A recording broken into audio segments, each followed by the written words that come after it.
अस्सलाम वालेकुम dear 10th class students, कैसे हैं आप सब। मुझे उम्मीद है कि आप सब खैर आफियत से होंगे। आज हम क्वेश्चन नंबर 13 स्टार्ट करने जा रहे हैं जो कि एक्सरसाइज 9.1 का है। तो चलिए स्टार्ट करते हैं। As observe from the top of a 75 metre high lighthouse from the sea level, the angles of depression of two ships are 30 degree and 45 degree. If one ship is exactly behind the other on the same side of the lighthouse, find the distance between the two ships. देखो यहाँ पे जो light house है उसे हमने ये observe किया, जो पहले लाइट हाउस की हाइट है that is 75 metre. As observe from the top of a 75 metre lighthouse, तो 75 मीटर जो लाइट हाउस है यहाँ पे उसके टॉप से हमने ये ऑब्जर्व किया from the sea level the angles of depression. जो यहाँ पे एंगल्स ऑफ डिप्रेशन इन दो शिप्स के, तो वो कितने डिग्रीज के हैं, 30 डिग्री एंड 45 डिग्री। उसके बाद ये कह रहा है कि एक शिप दूसरे शिप के पीछे है लेकिन on the same side of the light house के सेम साइड में ये दो शिप्स एक दूसरे के पीछे हैं। आपको यहाँ पे निकालना है कि दो शिप्स के दरमियान डिस्टेंस क्या है। तो हम स्टार्ट करते हैं। पहले मैं आपको यहाँ पे फिगर दिखाता हूँ। तो जो ये ए बी है, A B is here the lighthouse of height 75 metre. A B जो है ये लाइट हाउस है, यहाँ पे इसकी जो हाइट है दैट इज़ 75 मीटर। उसके बाद ये जो ए एक्स आप देख रहे हो, it is here imaginary line. और एंगल्स ऑफ डिप्रेशन ये वो एंगल्स होते हैं जो हॉरिजॉन्टल लाइन के डाउनवर्ड्स में बनते हैं। तो ए एक्स जब एक इमेजिनरी लाइन है, तो यहाँ पे ये जो एंगल है, ये जो एंगल आप देख रहे हो 45 डिग्री, यहाँ से यहाँ तक जो एंगल है दैट इज़ 45 डिग्री। उसके बाद जो एंगल यहाँ पे ये बीच वाली एंगल है, ये छोटी वाली angle, this one is 30 degree. तो ये एंगल्स ऑफ डिप्रेशन है यहाँ पे। तो पोजीशन ऑफ शिप्स क्या है, the position of ships are here C and D respectively. तो ए बी लाइट हाउस है, ए एक्स एक इमेजिनरी लाइन है, angles are of depression are 30 degree and 45 degree, ये आप फिगर में देख रहे हो। और जो C and D, these are the position of here two ships. How it is 45, तो आपको मैं बता देता हूँ। तो ये एंगल है, ये लाइन नहीं थी फिलहाल। अगर हम इस लाइन को रब कर लेते हैं तो ये और ये जो लाइन है, ये लाइन इस लाइन के पैरेलल है। जब बी डी के पैरेलल में ए एक्स है, तब जो ये ए सी है इट इज़ हियर ट्रांसवर्सल। तब इस एंगल का मेजर इस एंगल के बराबर होगा, क्योंकि ये अल्टरनेट इंटीरियर एंगल्स बनाते हैं। अगर ये 45 डिग्री है तो ये भी 45 डिग्री है। अब इस जानिब देखिएगा, A X is parallel to B D. तो जब A X parallel B D है तब ये एंगल और ये एंगल बराबर है, because they are here alternate interior angles. इसलिए हमने इस 30 डिग्री को यहाँ पे लाया, क्योंकि ये भी 30 डिग्री है तो ये भी 30 डिग्री। अब कैसे हो गया, ये यहाँ पे 30 नहीं था, क्योंकि जब ये अल्टरनेट इंटीरियर एंगल्स बन गए यहाँ पे, इसलिए ये भी 30 और ये भी 30। एक्चुअल में यहाँ पे ये दो एंगल्स हैं, this one is 30 degree and this one is 45 degree and these are two here angles of depression. तो हम लिखते हैं यहाँ पे let A B be the lighthouse, let AB be the lighthouse of height 75 meter and C and D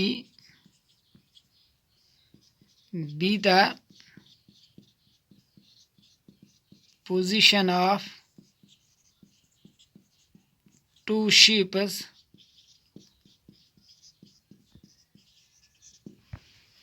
और light house से हमने ये देखा, ये ऑब्जर्व किया उसके टॉप से कि जो यहाँ पे पोजीशन ऑफ शिप्स की है वो है यहाँ पे सी एंड डी, और उससे जो एंगल्स ऑफ डिप्रेशन बनते हैं वो क्या बनते हैं, 30 डिग्री एंड 45 डिग्री। तो मैंने यहाँ पे लिखा let A B the lighthouse of height 75 metre and C and D be the position of two ships respectively. उसके बाद एंगल्स ऑफ डिप्रेशन यहाँ पे जो है वो है 30 degree and 45 degree. And the angles of depression are 30 degree and 45 degree respectively. तो हमने यहाँ पे लिखा ए बी एक लाइट हाउस है, उसकी height 75 metre, C and D जो है ये यहाँ पे पोजीशन ऑफ शिप्स है, 2 शिप्स की है, तो उनकी जो पोजीशन है C and D be the position of 2 ships respectively and the angles of depression are here 30 degree and 45 degree respectively. जो ए एक्स है यहाँ पे, यह एक इमेजिनरी लाइन है यहाँ पे। तो आप लिखते हैं यहाँ पे in triangle ABC we have, हम पहले ABC ट्रायंगल को लेते हैं। तो हमें क्या निकालना है, find the distance between the 2 ships. 2 ships के दरमियान ये जो डिस्टेंस है ये हमें निकालने हैं। सी और डी के दरमियान जो डिस्टेंस है वो हमें निकालने हैं। तो हमने ट्रायंगल ABC ली, इसमें हम tan 45 डिग्री का वैल्यू निकालेंगे। तो हम लिखेंगे tan 45 degree is equal to perpendicular is AB and base is BC। ABC में आप देख सकते हो यहाँ पे फिगर में tan 45 डिग्री निकालेंगे तो परपेंडिकुलर है AB and base is BC। tan 45 का वैल्यू है 1 is equal to AB is 75 metre divided by BC। तो tan 45 का वैल्यू है 1 divided by 1 is equal to AB is 75 metre divided by BC। So BC1 is BC is equal to 75 metre. I hope आपको इतना समझ में आया होगा कि BC का जो वैल्यू है वो है 75 मीटर। उसके बाद इन ट्रायंगल ABD, अब ABD ट्रायंगल को देखिएगा, वहाँ पे आपको tan 30 का वैल्यू निकालना है। ABD, in triangle ABD we have, तो वहाँ पे लिखिएगा tan 30 degree in triangle ABD that is tan 30 degree, perpendicular is AB that is 75 metre, यहाँ लिखिएगा AB डिवाइडेड बाय बेस जो है वो यहाँ पे BD के बराबर है। तो हम लिखेंगे डिवाइडेड बाय BD। tan 30 का वैल्यू जो है that is 1/√3 is equal to AB जो है दैट इज़ 75 मीटर, वो तो हमें गिवन है, डिवाइडेड बाय BD जो है BD is equal to BC plus CD। आप देखिएगा BD जो है it is equal to BC plus CD। तो यहाँ पे लिखेंगे 1/√3 is equal to 75 metre divide by BC हमने निकाला है, BC हमने ऊपर निकाला है 75 मीटर, तो लिखेंगे 75 मीटर प्लस लिखेंगे CD। तो 1/√3 is equal to 75 metre divide by BC 75 metre plus CD is not given. तो आगे लिखते हैं, यहाँ पे क्रॉस मल्टीप्लिकेशन कर लेंगे। 75 into √3 that is 75/√3 metre, 75 into √3 that is 75/√3, 75 metre one 75 metre plus CD one CD। हमें CD की डिस्टेंस निकालने हैं, 2 शिप्स की जो डिस्टेंस है। तो आप यहाँ पे काम कर लेते हैं, 75/√3 मीटर को इधर रखते हैं, इस 75 मीटर को यहाँ लाते हैं, ये -75 मीटर बन जाएगा इज इक्वल टू CD। तो अब यहाँ पे 75 को कॉमन लेंगे तो यहाँ पे √3 -75 जब हमने कॉमन निकाला तो यहाँ पे 1 रहा और मीटर रहा इक्वल टू CD। देयरफॉर जो CD है और यहाँ लिखेंगे CD जो है दैट इज़ 75 ऑफ √3 - 1 मीटर। 75 को कॉमन निकाला तो यहाँ रहा √3 - 1 into metre equal to CD, और CD जो है that is 75 √3 - 1 metre. This is the distance between 2 ships. तो आप लिखोगे therefore the distance between 2 ships, therefore the distance between 2 ships is 75 √3 - 1 metre. I hope आपको इतना समझ में आया होगा। तो ये था क्वेश्चन नंबर 13। अब मैं इसको रब कर लेता हूँ यहाँ पे।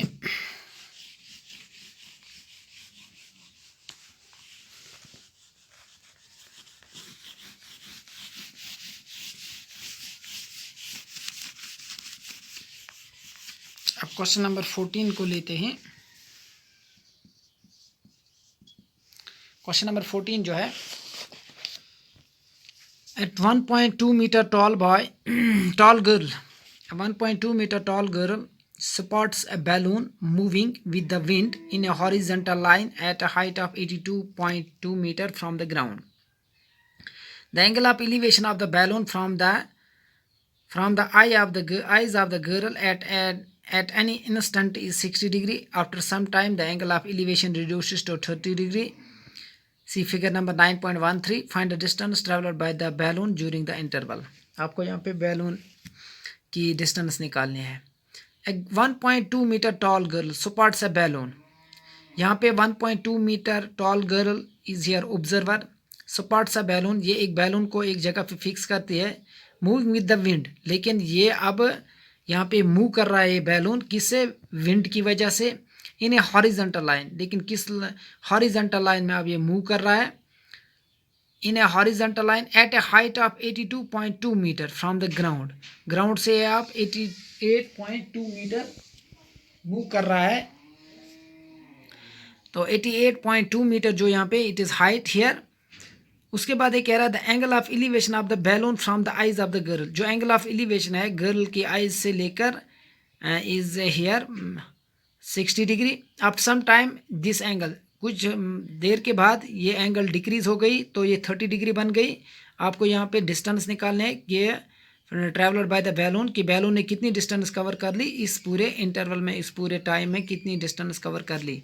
तो हम यहाँ पे लिखते हैं, आपको समझाते हैं. Let A B the initial position of the balloon. Let A be the initial position of the balloon. Let A be the initial position of the balloon,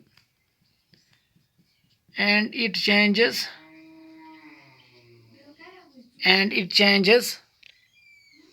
to C. Sorry, it changes to B after some time. मैंने लिखा let A B the initial position of the balloon. A जो है ये initial position है balloon की. Let A B the initial position, ये starting position है balloon की. Let A B the initial position of the balloon and it changes. अब ये चेंज हो गई ये पोजीशन तो बी. ये अब ये पोजीशन कहाँ पे चेंज हो गई? ये बी पर अब चेंज हो गई. आफ्टर सम टाइम, कुछ देर के बाद ये बी पर अब ये बैलून की पोजीशन पहुंच गई. तो यहाँ पे आप देख सकते हो ये जो है A, it is the initial position of the balloon and this one is the now another position of the balloon when it changes to B after some time. कुछ देर के बाद ये यहाँ पे बी अब इसकी पोजीशन बन गई बैलून की. अब जो एंगल ऑफ एलिवेशन, ये जो सी डी है यहाँ पे ये गर्ल है. सी डी जो है यहाँ पे it is here girl and it is height is 1.2 metre. ये भी 1.2 मीटर और ये भी 1.2 metre. C D is 1.2 metre, E F is 1.2 metre, G H is also 1.2 metre. अब जो बी से लेकर एच तक जो हाइट है हियर दैट इज़ 88.2 मीटर. अब यहाँ पे ए से लेकर एफ तक जो डिस्टेंस है दैट इज़ ऑल्सो 88.2 मीटर. ये भी 88, ए से लेकर एफ तक जो हाइट है दैट इज़ 88.2 मीटर और बी से लेकर एच तक जो हाइट है दैट इज़ ऑल्सो 88.2 मीटर. तो आप यहाँ पे ये लिखोगे कि ए जो है ये इनिशियल पोजीशन है बैलून की, बी जो है ये अनदर पोजीशन है बैलून की. जब ये कुछ देर के बाद इसकी पोजीशन चेंज हो गई तो अब बी पे पहुँच गया. पहली जो ये जो सी डी है it is here the height of girl and it is height is 1.2 metre. और पहली जो एंगल थी वो 60 डिग्री थी. अब यहाँ पे जो एंगल हमने दिखाई आपको दिस वन एंगल, तो उसके बाद अब ये एंगल डिक्रीज हो गई, ये अब यहाँ पे 30 डिग्री पे आ गया. अब समझ आ गया आपको? तो पहली जो एंगल ए सी ई ये यहाँ पे क्या था 60 डिग्री, ए सी ई यहाँ पे 60 डिग्री. अब बी सी जी जो है it is here 30 degree. I hope इतना समझ में आपको आया होगा. तो एंड यहाँ पे लिखेंगे and C D be the girl of height 1.2 metre. C D जो है ये गर्ल है यहाँ पे, उसकी जो हाइट है that is 1.2 metre. C D is here tall girl and its height is 1.2 metre. I hope आपको इतना समझ में आया होगा. उसके बाद अब हम ट्रायंगल लेंगे. ट्रायंगल हम सबसे पहले लेंगे, यहाँ पे हम ट्रायंगल लेंगे ए ई सी. तो ए ई सी ट्रायंगल को आप देखिएगा या ए सी ई ट्रायंगल को देखिएगा. तो इसमें हम पहले tan 60 का वैल्यू निकालेंगे क्योंकि ए सी ई में tan 60 का वैल्यू निकालेंगे. तो हम लिखेंगे in triangle A C E we have. फिर से देखिएगा ए सी ई ट्रायंगल में हम tan 60 का वैल्यू निकालेंगे. तो हम लिखेंगे tan 60 degree is equal to perpendicular है उसमें A E, perpendicular is A E and base is C E. Perpendicular is AE, base is CE। तो tan 60 जो है that is √3 equal to this AE, it is equal to AF minus EF divided by CE। आप देख सकते हो figure में कि जो A से लेकर F तक डिस्टेंस है, AE अगर हम निकालेंगे, AE हम कैसे निकालेंगे, A से लेकर F तक जो डिस्टेंस है उसमें हम EF को सब्ट्रैक्ट कर लेंगे। तो हमने लिखा AE equals AF minus EF। तो उसके बाद लिखेंगे, क्रॉस कर लेंगे, यहाँ पे √3 डिवाइडेड बाय 1 पहले लिखेंगे इज इक्वल टू AF क्या है, A से लेकर F तक जो distance that is 88.2 metre, 88.2 metre है यहाँ पे, ये हाइट गिवन है यहाँ पे। उसके बाद माइनस इसमें EF को सब्ट्रैक्ट करेंगे, लेकिन अगर आप फिगर में देखोगे EF जो है it is equal to CD। तो CD is 1.2 metre, EF is also 1.2 metre, 1.2 metre divided by CE। तो यहाँ पे क्रॉस कर लेंगे, CE into √3 that is CE √3 is equal to 88.2 में से 1.2 निकालेंगे तो 2 में से 2 गया तो यहाँ पे 0 रहा, 0.8 में से 1 गया तो 7 रहा, यहाँ पे 8 रहा। तो 88.2 में से हमने जब 1.2 मीटर निकाला तो यहाँ पे 87.0 मीटर यानी 87 रह गया। तो CE का जो वैल्यू है दैट इज 87.0 दैट इज 87, ये यहाँ पे 87 है, डिवाइडेड बाय √3। CE का वैल्यू होगा 87 डिवाइडेड बाय √3 मीटर। अब इसको रैशनलाइज यहाँ पे करते हैं तो √3 से मल्टीपल न्यूमरेटर में भी डिनोमिनेटर में भी। तो CE equal to 87 √3 metre divided by √3 square, square and root gets cancelled. तो CE जो है दैट इज, अब कैंसलेशन कर लेंगे, 3 पहले स्क्वायर एंड रूट कैंसिल हो गया तो यहाँ पे 3 रहा, 3 1 जार 3, 3 2 जार 6, यहाँ से 2 चले गए तो ये 27 बन गया, 3 9 जार 27। तो CE की जो डिस्टेंस है दैट इज 29 √3 मीटर। यहाँ पे पहले मैंने स्क्वायर एंड रूट कैंसिल किया, उसके बाद 3 से कैंसलेशन की तो 3 1 जार 3, 3 29 जार 87, तो 29 √3 मीटर यहाँ पे CE की अब CE का वैल्यू बन गया। अब हम दूसरी ट्रायंगल लेंगे, इन ट्रायंगल, उस ट्रायंगल का नाम है BCG, जो आप देख सकते हो यहाँ पे फिगर में BCG। इसमें हम tan 30 का वैल्यू निकालेंगे। In triangle BCG we have tan 30 degree equal to perpendicular is BG and base is CG। tan 30 degree और परपेंडिकुलर है BG और बेस है CG। तो tan 30 का वैल्यू है 1/√3। BG इज, जब AE यहाँ पे हमने निकाला 87 तो यहाँ पे BG जो है BG बराबर होगा BH minus GH, BH minus GH। BH किसके बराबर है, BH 88.2 और GH 1.2, 88.2 में से 1.2 निकालेंगे तो यहाँ पे 87 ही रहेगा। तो BG is 87 metre divided by CG जो है, CG को आप देख सकते हो, CG is equal to CE plus EG, CE plus EG।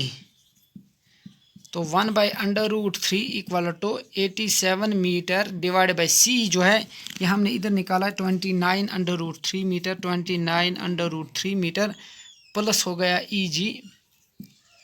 तो यहाँ पे CE जो है that is 29 √3 metre plus EG।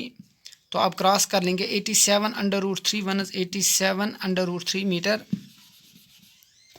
यहाँ पे लिखेंगे 87 √3 मीटर इक्वल टू